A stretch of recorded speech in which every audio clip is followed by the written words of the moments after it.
કેમ છો બધા મજામાં? તો મિત્રો આજનો આપણો ટોપિક છે spanning tree and minimum spanning tree, જે ટ્રી એન્ડ ગ્રાફ સિરીઝનો નેક્સ્ટ ટોપિક છે. તો આ ટોપિકની શરૂઆત કરતા પહેલા ખાસ ચેનલને લાઈક, શેર અને સબસ્ક્રાઇબ ખાસ કરજો મિત્રો. આવી જ રીતે આપણે અલગ અલગ ટોપિકના વિડીયોઝ અપલોડ રેગ્યુલર બેઝિસ પર કરતા રહીએ છીએ, કરશું.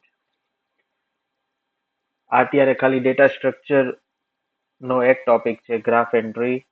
નેક્સ્ટ સિરીઝ છે ડેટા સ્ટ્રક્ચરની જ સોર્ટિંગ એન્ડ સર્ચિંગ, જે પણ ટૂંક સમયમાં અપલોડ થશે. એના પછી અલગ અલગ લેંગ્વેજના પણ વિડીયોઝ આવશે, અલગ અલગ સબ્જેક્ટના પણ વિડીયોઝ આવશે ટોપિક વાઇઝ.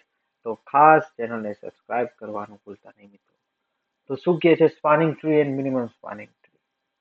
હવે ક્વેશ્ચન પહેલા તો એ આવ્યો કે આપણે ચર્ચા ગ્રાફની કરીએ છીએ અને અહીંયા વર્ડ લખેલો છે સ્પાનિંગ ટ્રી. ચર્ચા ગ્રાફની કરીએ છીએ, વર્ડ આવે છે ટ્રી. તો શું છે? સૌથી પહેલા તો આપણે એક અનડાયરેક્ટેડ ગ્રાફના અલગ અલગ ટાઈપ આવે. એમાં એક આવે અનડાયરેક્ટેડ ગ્રાફ, એક આવે ડાયરેક્ટેડ ગ્રાફ. ડાયરેક્ટેડ ગ્રાફ એટલે શું? તો કે એની જે એજીસ હોય છે, એજીસ એટલે આ જે લાઈન હોય છે, એક પર્ટિક્યુલર ડાયરેક્શનને ફોલો કરે, એને કહેવાય ડાયરેક્ટેડ ગ્રાફ. અનડાયરેક્ટેડ ગ્રાફ એટલે શું? તો કે એજીસ હોય પણ ડાયરેક્શનને ફોલો કરે નહીં. ડાયરેક્શનને એજીસ ફોલો નથી કરતું, એનો મતલબ બાય ડાયરેક્શનલ હોય, બંને સાઈડ વિઝિટ થઈ શકે. બરાબર? તો સ્પાનિંગ ટ્રી શું કહે છે? તો સ્પાનિંગ ટ્રીનો બેઝિક ફંડા એ છે કે તમારા જે નોડ છે એ નોડ ગ્રાફમાં આને વર્ટેક્સ કહેવાય, આપણો જે ડેટા સ્ટોર હોય એને. ટ્રીમાં એને નોડ કહેવાય. બંનેમાં કાંઈ જાજો ફરક નથી, કાંઈ ફરક જ નથી બંને. તો તમારા જે નોડ અથવા તો તમારા જે વર્ટેક્સ છે એકબીજા સાથે કનેક્ટ રહેવા જોઈએ, પણ ત્યાં સાયકલ ક્રિએટ ન થવી જોઈએ, ત્યાં લૂપ ક્રિએટ ન થવું જોઈએ. જેમ કે આ ગ્રાફમાં તમે જોશો, અનડાયરેક્ટેડ ગ્રાફ છે, લૂપ ક્રિએટ થાય છે. લૂપ ક્રિએટ થાય એટલે શું? તો કે એ માંથી બી માં આવે, બી માંથી સી માં જાય, સી માંથી ડી માં આવે ને ડી માંથી પાછું ક્યાં આવે છે? તો કે એ માં આવે છે. એનો મતલબ આ લૂપ ક્રિએટ થઈ ગયું. આ લૂપ ક્રિએટ થઈ ગયું. એવી જ રીતે જો એમાંથી બી માં આવે, બી માંથી સી માં, ને સી માંથી પાછું એ માં આવે છે, તો અહીંયા એક લૂપ ક્રિએટ થયું. સેમ વસ્તુ A to D, D to C and C to A, again અહીંયા લૂપ ક્રિએટ થયું. આ લૂપ ક્રિએટ ન થવા જોઈએ. આવું એક તમારો ગ્રાફ બને એને કહેવાય સ્પાનિંગ ટ્રી. શું કહેવાય એને? Spanning tree. હવે આની સાથે અહીંયા એક નવી ડેફિનેશન પણ લખેલી છે, કનેક્ટેડ ગ્રાફ. કનેક્ટેડ ગ્રાફ એટલે શું? તો કે બધા વર્ટેક્સ એકબીજા સાથે કનેક્ટ થવા જ જોઈએ, લૂપ ક્રિએટ ન થાય. તો અહીંયા જોવો જોઈએ બધા નોડ એકબીજા સાથે કનેક્ટ છે, પણ ક્યાંય લૂપ ક્રિએટ થતું નથી. તો આવો જ એક કન્સેપ્ટ એટલે સ્પાનિંગ ટ્રી. શું કહે છે? તો કે spanning tree is a subgraph of undirected connected graph which include all the vertices of a graph with a minimum possible number of edges. એટલે શું કહે છે? સૌથી પહેલા તો કે ભાઈ તમારે જે એજીસ ની જરૂર નથી, એજીસ એટલે લાઈન, તો જે લાઈન ની જરૂર નથી એ લાઈન ને તમે ટ્રી માંથી રિમૂવ કરી નાખો, પણ એ લાઈન ટ્રી માંથી, ગ્રાફ માંથી રિમૂવ થાય છતાં પણ બધા નોડ એકબીજા સાથે કનેક્ટેડ રહેવા જોઈએ વિધાઉટ ક્રિએટિંગ લૂપ. આવો કન્સેપ્ટ એટલે સ્પાનિંગ ટ્રી. હવે આમાંથી એક પણ જો વર્ટેક્સ મિસ થાય કનેક્ટ થતા, તો એને સ્પાનિંગ ટ્રી કહેવાશે નહીં. એક પણ વર્ટેક્સ અથવા તો એક પણ નોડ કનેક્શન વગર રહેવું જોઈએ નહીં. આવો એક ફંડામેન્ટલ બેઝિક ફંડા એટલે સ્પાનિંગ ટ્રી. ક્લિયર? તો હવે આગળ શું કહે છે કે ભાઈ મારે સ્પાનિંગ ટ્રી ક્રિએટ કરવું હોય તો કઈ રીતે થાય? કેટલા નંબર ઓફ પોસિબિલિટીઝ છે કે કેટલા ગ્રાફ ક્રિએટ થઈ શકે એક સ્પાનિંગ ટ્રી? જો શું લખેલું છે, આ total number of spanning tree with n vertices that can be created from a complete graph is equal to n raised to n minus 2 કે ભાઈ તમારું કેટલા નંબર ઓફ સ્પાનિંગ ટ્રી બની શકે એક કમ્પ્લીટ ગ્રાફ તમારી પાસે હોય તો એ કમ્પ્લીટ ગ્રાફ માંથી કેટલા number of spanning tree create થઈ શકે તો કે n raised to n minus 2 આ જે પોસિબિલિટીઝ છે એટલા નંબર ઓફ ગ્રાફ તમારા ક્રિએટ થાય સ્પાનિંગ ટ્રી ક્રિએટ થાય શું કહે છે ફોર એક્ઝામ્પલ માની લો કે આપણે n છે એ 4 છે n એટલે નંબર ઓફ નોડ્સ તો નંબર ઓફ નોડ્સ છે નંબર ઓફ વર્ટેક્સ છે કેટલા છે 4 છે અહીંયા શું કહે છે મેક્સિમમ નંબર ઓફ પોસિબિલિટી કેટલી સ્પાનિંગ ટ્રી ક્રિએટ થવાની પોસિબિલિટી છે 4 minus 2 is equal to 16 તો ભાઈ 4 નોડ હોય તમારી પાસે તો ટોટલ 16 સ્પાનિંગ ટ્રી તમારા ક્રિએટ થાય 4 નોડ હોય 4 વર્ટેક્સ હોય તો ટોટલ કેટલા સ્પાનિંગ ટ્રી ક્રિએટ થશે તમારા ભાઈ તો કે 16 સ્પાનિંગ ટ્રી ક્રિએટ થશે એક એક્ઝામ્પલ નાનું એવું જોઈ લઈએ આપણે આ એક ગ્રાફ આપેલો છે લૂપ ક્રિએટ થાય છે હવે આમાંથી ટોટલ પોસિબિલિટીઝ કેટલી છે સ્પાનિંગ ટ્રી ક્રિએટ થવાની તો જો બેઝિક 6 એક્ઝામ્પલ અહીંયા લખેલા છે કે આ ટાઈપના કઈક સ્પાનિંગ ટ્રી તમે ક્રિએટ કરી શકો છો આ ટાઈપના સ્પાનિંગ ટ્રી તમે ક્રિએટ કરાવી શકો છો પણ ખાસ વસ્તુ અહીંયા જોવાની એ છે કે બધામાં જોવો કે લૂપ ક્રિએટ નહીં થાય જેટલા સ્પાનિંગ ટ્રી ક્રિએટ થયા છે 6 એક્ઝામ્પલ લીધેલા છે 6 માંથી એકય એક્ઝામ્પલમાં તમે ખાસ જોવો લૂપ ક્રિએટ થતું નથી સાયકલ ક્રિએટ થતી નથી આ ખાસ વસ્તુ એટલે સ્પાનિંગ ટ્રી હવે સ્પાનિંગ ટ્રી ઉપરથી જ બીજો એક ટોપિક પણ આવે છે જેને કહેવાય minimum spanning tree spanning tree ઉપરથી જ આવે જેને શું કહેવાય મિનિમમ સ્પાનિંગ પણ મિનિમમ સ્પાનિંગ ટ્રી શું કહે છે minimum spanning tree is a spanning tree in which the sum of the weight of the edges is as minimum as possible હવે આ સમજાણું નહીં ભાઈ શું કહેવા માંગે તો કે કાંઈ નથી ભાઈ આ જે ગ્રાફ ક્રિએટ થયો છે એ ગ્રાફમાં તમે જોવો જોઈએ બધામાં નંબર આપેલા છે લાઈનમાં જેટલી લાઈન આપેલી છે જેટલા એજીસ ક્રિએટ થયા છે એ બધા એજીસ ક્રિએટ થયા છે એ કાંઈક ને કાંઈક એક નંબર આપેલો છે તો આ ગ્રાફને કહેવાય વેઇટેડ ગ્રાફ આ ગ્રાફને શું કહેવાય વેઇટેડ ગ્રાફ ગ્રાફનો ત્રીજો ટાઈપ પેલો ટાઈપ કયો હતો ગ્રાફનો તો કે ડાયરેક્ટેડ ગ્રાફ બીજું હતું અનડાયરેક્ટેડ ગ્રાફ ત્રીજું છે વેઇટેડ ગ્રાફ વેઇટેડ ગ્રાફ એટલે શું તો કે જેટલા એજીસ આપેલા છે એ એજીસ ઉપર એનો વેઇટ લખેલો હોય વેઇટ લખેલો એટલે એટલી પોસિબિલિટી છે ટ્રાન્સફર રેટ લખેલો હોય આપણે એવું સમજીએ કે ભાઈ એ થી બી માં જવા કેટલો ટાઈમ લાગે તો કે 4 નો ટાઈમ લાગે આપણે એવું સમજવું હોય સાવ સિમ્પલ લેંગ્વેજમાં કે મારે આ એ છે એ સોર્સ છે બી છે ડેસ્ટિનેશન છે એ થી બી માં જવા કેટલો ટાઈમ લાગશે તો કે 4 નો ટાઈમ લાગશે બી થી સી માં જવા કેટલો ટાઈમ લાગશે તો કે 1 નો ટાઈમ સી થી ડી માં જવા કેટલો ટાઈમ લાગશે તો કે 2 નો ટાઈમ લાગશે અને ડી થી એ માં જવા કેટલો ટાઈમ લાગશે તો કે 5 નો ટાઈમ લાગશે સાવ સિમ્પલ લેંગ્વેજમાં વેઇટેડ એટલે શું તો કે અહીંયાથી સોર્સ ટુ ડેસ્ટિનેશન જતા કેટલો ટાઈમ લાગે છે આપણે એવું સમજીએ એકમાં 4 નો ટાઈમ 1 2 અને 5 તો હવે મિનિમમ સ્પાનિંગ ટ્રી શું કે છે સમ ઓફ વેઇટ કે જે વેઇટ આપેલા છે એ બધાના સમ કરો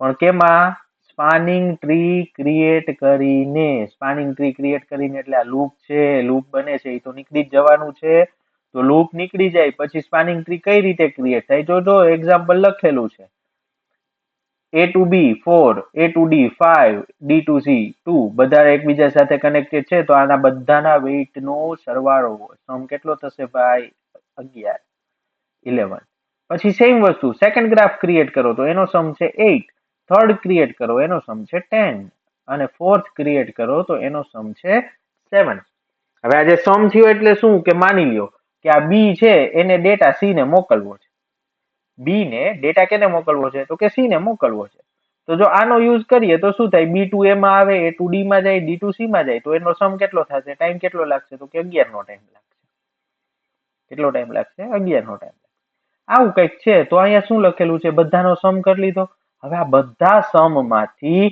મિનિમમ કેનો સમ આવેલો છે તો કે આ 7 મિનિમમ સમ છે 7 તો મિનિમમ સ્પાનિંગ ટ્રી શું કહે છે કે તમારી પાસે જેટલી પોસિબિલિટીઝ આવેલી છે એ પોસિબિલિટીઝ માંથી જેનો સમ મિનિમમ આવે એ કન્સિડર સ્પાનિંગ ટ્રી તરીકે કરવાનું હોય તો એને કહેવાય મિનિમમ સ્પાનિંગ ટ્રી. એપ્લિકેશન્સ આપેલી છે કે ભાઈ સ્પાનિંગ ટ્રી નો યુઝ ક્યાં થાય અને મિનિમમ સ્પાનિંગ ટ્રી નો યુઝ ક્યાં થાય. સ્પાનિંગ ટ્રી નો યુઝ કોમ્પ્યુટર નેટવર્ક રાઉટિંગ જ્યારે નક્કી થતું હોય, રાઉટિંગ આપણે ક્રિએટ કરતા હોય કોમ્પ્યુટર નેટવર્કમાં ત્યારે સ્પાનિંગ ટ્રી નો યુઝ થાય. ક્લસ્ટર ક્રિએટ કરતા હોય અને ક્લસ્ટર નું એનાલિસિસ કરવું હોય ત્યારે સ્પાનિંગ ટ્રી નો યુઝ થાય. સિવિલ નેટવર્ક પ્લાનિંગ કરવું હોય ત્યારે પણ સ્પાનિંગ ટ્રી નો યુઝ થાય. મિનિમમ સ્પાનિંગ ટ્રી નો યુઝ ક્યાં થાય તો કે મેપમાં રૂટ ફાઇન્ડ આઉટ કરવા માટે. રૂટ ફાઇન્ડ આઉટ કરવો હોય ત્યારે કેનો યુઝ થાય તો કે મિનિમમ સ્પાનિંગ ટ્રી નો યુઝ થાય. ટેલિકોમ્યુનિકેશન નેટવર્ક આખું ડિઝાઇન થાય મિનિમમ સ્પાનિંગ ટ્રી નો યુઝ કરીને. વોટર સપ્લાય નેટવર્ક ડિઝાઇન થાય મિનિમમ સ્પાનિંગ ટ્રી નો યુઝ કરીને. અને બે અલ્ગોરિધમ છે, બેઝિક બે અલ્ગોરિધમ જે મિનિમમ સ્પાનિંગ ટ્રી ક્રિએટ કરવા માટે યુઝ થાય. કયા કયા બે અલ્ગોરિધમ છે? Prim's algorithm and Kruskal's algorithm. Prim's algorithm and Kruskal's algorithm. બંને અલ્ગોરિધમ સાવ સિમ્પલ મેથડમાં સમજી લઈએ કે બંને અલ્ગોરિધમ શું કહેવા માંગે છે. સૌથી પહેલા તો બંને અલ્ગોરિધમ છે એ એક જ મેથડ ઉપર વર્ક કરે છે અથવા તો બંને અલ્ગોરિધમ ક્લાસીસ ઓફ અલ્ગોરિધમ જે છે એની એક મેથડ ફોલો કરે છે જેને કહેવાય ગ્રીડી મેથડ અથવા તો ગ્રીડી અલ્ગોરિધમ. પ્રાઇમ અલ્ગોરિધમ લેવા જાવ કે ક્રુસ્કલ્સ અલ્ગોરિધમ લેવા જાવ, બંને કેના ઉપર વર્ક કરે છે તો કે ગ્રીડી મેથડ ઉપર વર્ક કરે છે. આ સૌથી પહેલું. બંને વચ્ચેનો ડિફરન્સ શું? બંને વચ્ચેનો ડિફરન્સ શું? તો માની લ્યો કે આપણી પાસે આ એક આખો ગ્રાફ અવેલેબલ છે. આ ટાઈપનો ગ્રાફ અવેલેબલ છે. હવે ગ્રાફમાં જોઈ લ્યો બધામાં વેઇટેજ આપેલા છે, બધામાં નંબર લખેલા છે, બધી લાઈન ઉપર નંબર લખેલા છે. એનો મતલબ આ લાઈન છે એમાં આપણે મિનિમમ પોસિબિલિટીઝ ગોતવાની છે સોર્સ ટુ ડેસ્ટિનેશન પહોંચવામાં. કેવો રૂટ ક્રિએટ કરવાનો છે કે સાવ ઓછા નંબર ઓફ સમ થી આપણે ડાયરેક્ટ પહોંચી જાય. તો બંને અલ્ગોરિધમ ક્રુસ્કલ્સ અલ્ગોરિધમ લેવા જઈએ કે પ્રાઇમ અલ્ગોરિધમ લેવા જઈએ, બંને આ જ ગ્રાફમાં કરશે કઈ રીતે તો કે પ્રાઇમ અલ્ગોરિધમ કઈ રીતે વર્ક કરશે તો કે કીધું એમ કયો અલ્ગોરિધમ ફોલો કરે છે? ગ્રીડી અલ્ગોરિધમ અથવા તો ગ્રીડી મેથડ. કરશે શું? We start from one vertex and keep adding edges with the lowest weight until we reach our goal. એક વર્ટેક્સ લઈ લેવાનું, ત્યાંથી ચાલુ કરવાનું. હવે એમાંથી જે મિનિમમ એજીસ આવતા હોય, મિનિમમ એજીસ કઈ રીતે ફાઇન્ડ આઉટ કરવાના તો કે જેનો નંબર સૌથી ઓછો હોય એ આપણા મિનિમમ એજીસ થયા. એ કાઉન્ટ કરતા કરતા કનેક્ટ કરતા કરતા એક ગ્રાફ બની જાય તમારો. કનેક્ટ કરતા કરતા એક ગ્રાફ આખો બની જાય. શું કે છે? Find all the edges that connect the tree to new vertex, find the minimum and add it to the tree. Minimum find out કરીને એને તમારા ટ્રીમાં એડ કરતા જાઓ એટલે તમારો પ્રાઇમ અલ્ગોરિધમ એપ્લાય થઈ જાય. ક્યાં સુધી તો કે અહીંયા જો લખેલું છે keep repeating step number 2 until we get the minimum spanning tree. આ સ્ટેપ નંબર 2 કન્ટિન્યુ રિપીટ થવું જોઈએ. જ્યાં સુધી આપણને આપણું મિનિમમ સ્પાનિંગ ટ્રી ન મળે ત્યાં સુધી આ પ્રોસેસ કન્ટિન્યુ થાય. તો આ પ્રોસેસને શું કહેવાય આપણે સમજવું હોય સિમ્પલ તો રિકર્સન ફંક્શન. કે ભાઈ બધા એજીસ ફાઇન્ડ આઉટ કરવા માટે એક નાનું એવું ફંક્શન બનાવી લીધું રિકર્સનનું. બરાબર? એ ફંક્શન પોતાને કોલ કર્યા રાખશે. ક્યાં સુધી તો કે જ્યાં સુધી આપણને આપણું સ્પાનિંગ ટ્રી ન મળે ત્યાં સુધી ફંક્શન કોલ કર્યા રાખશે. આ એક અલ્ગોરિધમ એટલે પ્રાઇમ અલ્ગોરિધમ. સામે ક્રુસ્કલ્સ અલ્ગોરિધમ શું કહે છે તો કે ક્રુસ્કલ્સ અલ્ગોરિધમ એમ જ કહે છે કે ભાઈ હું ગ્રીડી મેથડ જ ફોલો કરીશ.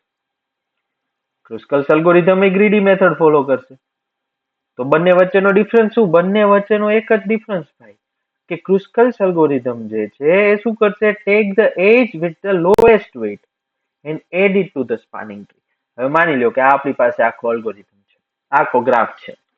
હવે આ ગ્રાફમાં આપણે સૌથી પહેલા તો મિનિમમ વેઇટ કેટલો છે? 2 નો. બરોબર? તો 2 વાળો જે લાઈન છે એજ 2 નોડ અને એની લાઈન એ બંને લઈ લેવાના અને એક સાઈડ મૂકી દેવાના. હવે આમાં ક્વેશ્ચન એ આવ્યો કે બે વાળી જે લાઈન છે એમાં તો બે નોડ કનેક્ટેડ છે, બે સાઈડ બે વાળી લાઈન છે. તો પેલા કયું લેવાનું? તો ગ્રાફ અને ટ્રી નો બેઝિક નિયમ છે કે જ્યારે તમે ટ્રાવેલિંગ કે કઈ ચાલુ કરો ત્યારે લેફ્ટ સાઈડ ના નોડ ને પ્રાયોરિટી આપવાની હોય. કેને પ્રાયોરિટી હોય? લેફ્ટ સાઈડ ને. તો લેફ્ટ સાઈડ વાળી જે લાઈન છે અને એના બે નોડ છે એને લઈને મૂકી દેવાના સાઈડમાં. પ્રોસેસ પાછી રિપીટ કરો. આ બે વાળી લાઈન આવી ગઈ તો કે હા, એના પછી પાછી બે વાળી લાઈન છે એને તમે મૂકી દો સાઈડમાં. એના પછી કઈ લાઈન છે? તો કે 3 વાળી લાઈન છે. તો એ 3 વાળી 3 લાઈન છે એમાંથી મારે કઈ લાઈન જોઈ છે? એ લાઈન સાઈડમાં મૂકી દેવાની. હવે જો 3 વાળી 3 લાઈન છે એ 3 લાઈન આપણે લઈએ ને અહીંયા, તો સાયકલ ક્રિએટ થઈ જાય. 3 લાઈન લઈ તો શું થાય? તો કે સાયકલ ક્રિએટ થાય. તો કે બે જ લાઈન લ્યો ભાઈ, ત્રીજી લાઈન ની જરૂર નથી. આ રીતે કરતા કરતા તમે છેલ્લે આ ગ્રાફ તમને મળશે. તો આ તમારું થશે મિનિમમ સ્પાનિંગ ટ્રી. આ તમારું શું થઈ ગયું મિત્રો? Minimum spanning tree. અને ખાસ વસ્તુ યાદ રાખો, બેયના આઉટપુટ જોવો તો ક્રુસ્કલ્સ એલ્ગોરિધમ હોય કે પ્રાઇમ એલ્ગોરિધમ હોય, બંનેને આઉટપુટ ઓલમોસ્ટ સિમિલર છે. સેમ આઉટપુટ જ ક્રિએટ થશે અને સાયકલ ક્રિએટ થતી નથી, લૂપ ક્રિએટ થતા નથી. હવે આજ જે આપણો ગ્રાફ મળ્યો છે એના ઉપર જ આપણે એક ટોપિક એપ્લાય કરી દઈએ. એક નાનો એવો ટોપિક બીજો લઈ લઈએ આના જ બેઝ ઉપરથી. એને કહેવાય શોર્ટેસ્ટ પાથ ફર્સ્ટ. એને કહેવાય શોર્ટેસ્ટ પાથ ફર્સ્ટ. એનો મતલબ શું? શોર્ટેસ્ટ પાથ પ્રોબ્લેમ કયો, શોર્ટેસ્ટ પાથ ફર્સ્ટ કયો. મતલબ શું? તો કે સોર્સ ટુ ડેસ્ટિનેશન પહોંચવા માટે. સોર્સ ટુ ડેસ્ટિનેશન એટલે એક જગ્યાએથી બીજી જગ્યાએ મારે જવું છે, તો અહીંયા પહોંચવા માટે મારી પાસે ઘણા બધા રૂટ અવેલેબલ છે. આ રૂટમાંથી હું કયો રૂટ સિલેક્ટ કરીશ? તો કે જેના એજીસ નો ટોટલ સૌથી ઓછો આવતો હોય એ રૂટ આપણે સિલેક્ટ કરવાનો હોય. એ રૂટ તમે સિલેક્ટ કરો તો એને કહેવાય શોર્ટેસ્ટ પાથ ફર્સ્ટ. અને આ shortest path first, shortest path problem, આ અલ્ગોરિધમ સોલ્વ કરવા માટે ડેટા સ્ટ્રક્ચર એન્ડ અલ્ગોરિધમમાં આપણી પાસે એક નવાનો એવો અલ્ગોરિધમ છે, ડિક્સ્ટ્રાસ અલ્ગોરિધમ, જેનો યુઝ કરીને આપણે શોર્ટેસ્ટ પાથ ફાઇન્ડ આઉટ કરી શકીએ છીએ. ક્લિયર મિત્રો? Spanning tree and minimum spanning tree. એની સાથે સાથે પ્રાઇમ્સ એલ્ગોરિધમ, ક્રુસ્કલ્સ એલ્ગોરિધમ, અને એની સાથે શોર્ટેસ્ટ પાથ પ્રોબ્લેમ. અને shortest path problem find out કરવા માટેનો અલ્ગોરિધમ કયો છે? તો કે ડિક્સ્ટ્રાસ એલ્ગોરિધમ. તો ફરી મળીશું એક નવા વિડીયો સાથે, એક નવા ટોપિક સાથે. ત્યાં સુધી રજા આપશો. Hope you like the video. Please subscribe. Thank you. Radhe Radhe.